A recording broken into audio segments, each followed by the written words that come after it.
Maro amin'ireo olona eto amintsika no mivaza sy manandrana miantso ny laran'ny mpamonjy voina nefa tsy misy ninino akory.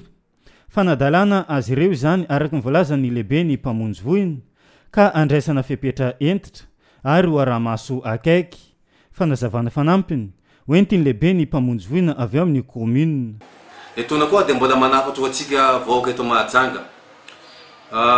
Be dia be zany ny olona manao fausse alerte foana sanandro ary mivaza ary misy manompo mihitsy azy ao amin'ny fiteny tsy azo lazaina eto amin'ny fahitalavitra.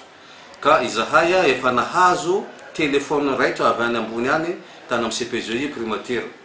Ka io telefôny io dia numéro rehetrarehetra miantso anay raha vao teloma io satria ankoatran'ny teloma tsy mahazo ny telefôny anay io. Dia efa enregistreo aho ary efa nalefanay amin'ny opérateur teloma izy io dia efa nalefanay plaintenay any amin'ny gendarmerie brigade de recherche miala tsiny aminareo vahoaka fa ho asehonay fahitalavitra zany rehefa mandeha ny fisamboran'olo ireo hoe ireto mpanadalanay.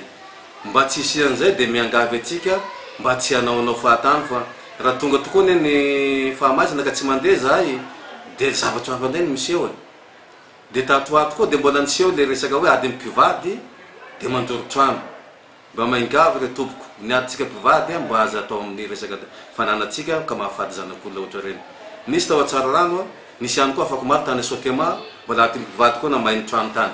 Ka reny zavatra reny tompoko mba aza ataotsika fa sarotra ny ainatsika. Aleo Andriamanitra ny maka azy amin'ny fotoana normaly toy izay le zavatra ataotsika ny mahafaty an'le havatsika. Ny laharana 70 no azoina amin'ny mpamonjy voina avy amin'ny commune amin'ny Tambazotra Telma misy ihany koa ny laharana hafa. Ka numéro azahoananay zany mbola veriko eto 118 téléphone Telma gratuit.